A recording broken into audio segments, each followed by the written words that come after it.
Intenciones del presidente. Vamos con otro tema. El congresista de centro derecha, Francisco Sagasti, fue electo como presidente interino de Perú, cargo que deberá ejercer hasta al menos el 28 de julio, cuando termine el actual periodo de gobierno. Para analizar los desafíos del nuevo mandatario, estamos con Gabriel Gaspar, cientista político y analista internacional. Gabriel, siempre un placer. Muchas gracias por acompañarnos. ¿Qué tal, Nicolás? Un gusto saludarte. Muy buenos días. A ver, ¿quién es Francisco Sagasti? ¿Cómo llega? Y te hago la pregunta, Gabriel, finalmente, ¿cómo se evalúa lo que fue esta salida alternativa, medida que se da desde la institucionalidad peruana para, de alguna manera, solventar esta crisis que se vive en el país? Bueno, en primer lugar, yo creo que el presidente Sagasti del Congreso hoy día va a ser investido como presidente de la República. Es un ingeniero de vasta trayectoria como consultor en el Banco Mundial, como funcionario de Naciones Unidas, asesor de distintos proyectos y gobiernos, una persona muy respetable en el medio peruano. Y cabe agregar que su familia materna es de origen austríaco, su mamá, tengo entendido, estudió en el Santiago College, en Santiago, después en el Liceo 1. O sea, tiene, por tanto, imagino, un buen vínculo con Chile. Merced a la crisis política que se vive ya hace harto tiempo en Perú, y habría que agregar que esto no es un nuevo, el Congreso en definitiva quedó con la responsabilidad de designar al sucesor del presidente Vizcarra, que a su vez era un presidente designado también por el propio Congreso en razón de la renuncia del presidente Kuczynski. O sea, tenemos 5 presidentes en 4 años, lo cual de por sí mismo es demostrativo de una crisis profunda, de una sociedad que yo diría en términos más históricos, es una sociedad muy desigual, es una sociedad con profundas desigualdades, no solo socioeconómicas, sino también culturales, porque un fuerte racismo traspasa a las prácticas de la sociedad peruana. El crecimiento económico que tuvo a comienzos del siglo XXI fue seguido de una baja significativa después de la caída de los precios de los commodities, y a ello se sumó un fenómeno grave, que no era nuevo, pero se agravó, que es el fenómeno de la corrupción. Todo eso dio lugar a la crisis de los últimos días, a la protesta ciudadana y a la decisión que hemos asistido anoche de la designación del presidente Sagasti, a quien yo creo que todos le deseamos el mejor de los éxitos. De todas maneras, Gabriel, yo estaba escuchando varios análisis luego de que finalmente ganara esta elección, el que va a ser el presidente interino Sagasti, y hacían la comparación con otra figura muy recordada de la política peruana, Valentín Paniagua, recordemos, sucesor de Alberto Fujimori, antecesor en este caso de Alejandro Toledo. ¿Tú crees que esa comparación falta todavía? O sea, hoy día recién va a ser investido como presidente Francisco Sagasti, pero esa comparación con Valentín Paniagua ¿podría tener algo de cierto? ¿O algo de concreto? Parcialmente, primero porque no podemos comparar, porque ni siquiera ha asumido todavía, Claro, como bien claro. dice Sagasti. Y en segundo lugar, porque el presidente Paniagua, que fue un presidente interino, cuya tarea central fue normalizar la vida política del Perú y garantizar las elecciones del nuevo presidente, el presidente Toledo en este caso. Hay otra diferencia, porque en ese momento la preocupación principal del Perú era su estabilidad política. Sin embargo, hoy día el presidente Sagasti tiene, en mi opinión, a lo menos 4 o 5 desafíos súper grandes para un periodo de tiempo muy corto. Recordemos a los televidentes de que el Perú tiene elecciones generales el próximo abril del 21, y recordemos también que el 21, que si no hay mayoría absoluta tiene que ir a una segunda vuelta, y quien resulte electo tiene que asumir el 29 de julio, en Perú. Que además el 2021 es el bicentenario del Perú. Entonces tiene 6 meses. Sin embargo, tiene tareas ineludibles. A ver, vamos a nombrar. 1, tiene que normalizar el país, escuchar a la calle, cosas que es muy importante, porque en el Perú una movilización ciudadana es lo más novedoso, que demandó muchas cosas, entre otras cosas, hay un fuerte pedido de reforma constitucional. Segundo, debiera normalizar, o sea, más bien mantener el esfuerzo para combatir la pandemia que ha provocado estragos en el Perú. Estragos que han ubicado al Perú en el 3er lugar en América Latina en número de enfermos, deben ser más de 850.000 contagiados, ¿cierto? Y decenas de miles de muertos.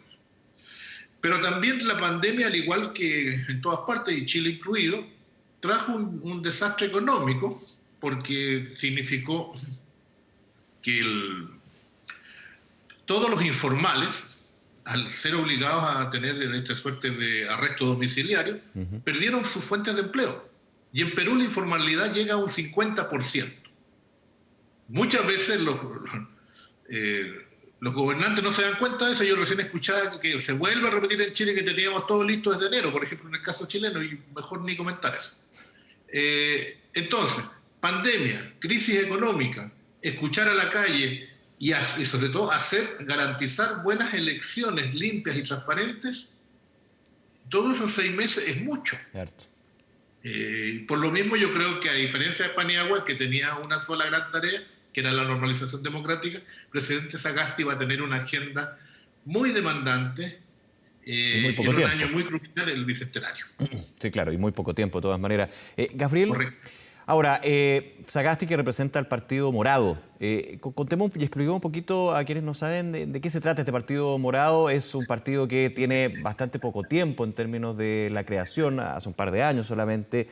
Un partido de centro con ideas de derecha, pero también con algunas ideas también. Por ejemplo, Sagasti apoya lo que es el aborto, el matrimonio homosexual. Entonces, ¿de dónde viene un poquito este partido? Bueno, yo diría que, para ponerlo en contexto, en el Perú se acabó la época de los grandes partidos que correspondían a plataformas ideológicas y propuestas programáticas. Antaño teníamos el APRA, que era una especie de partido socialdemócrata, el Partido Popular Cristiano, que era un partido social cristiano de derecha, teníamos Izquierda Unida, que bueno, empezaba a la izquierda, y detrás de eso habían visiones programáticas y políticas, ¿no?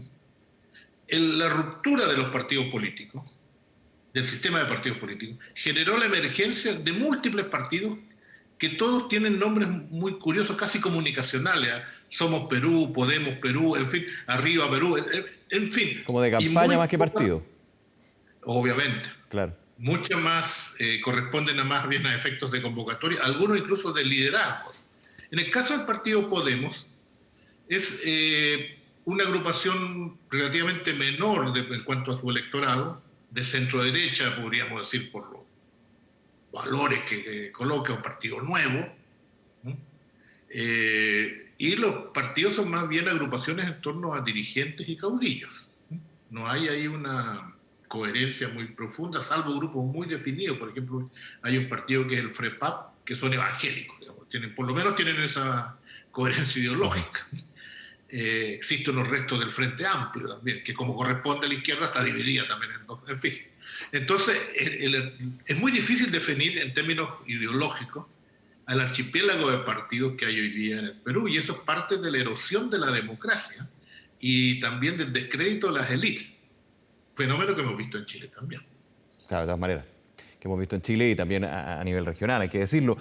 Ahora, hablábamos de los desafíos, hablamos del poco tiempo que va a tener el presidente Sagasti, pero de todas maneras la crisis institucional se mantiene y no nos quedemos solamente con que está en Perú, está en la región, está en nuestro país también. Pero aquí hay una situación distinta en términos de que el concepto de corrupción es más fuerte, es más potente, es más visible, está calado en el hondo de esta crisis. Y eso es súper difícil porque desde los tiempos de Fujimori en adelante hemos visto una seguidilla de presidentes que han terminado con procesos judiciales, destituidos también. O sea, aquí hay toda una historia, y releo lo que tú señalabas al principio, Gabriel.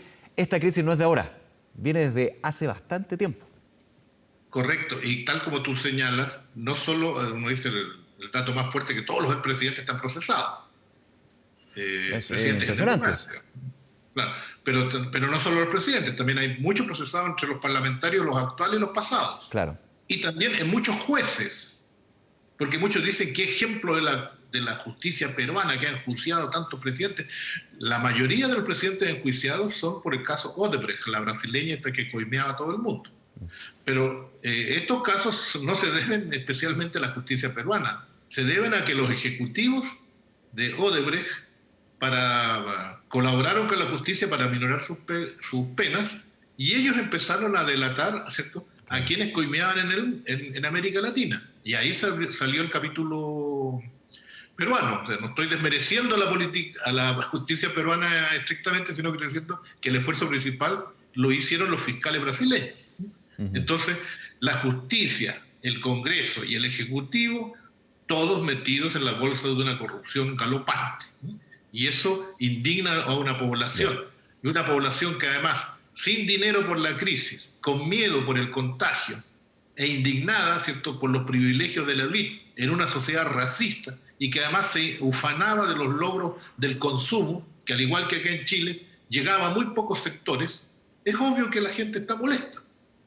Es perfectamente entendible. Bien, Gabriel Gaspar, muchísimas gracias por acompañarnos esta mañana. Que estés muy bien.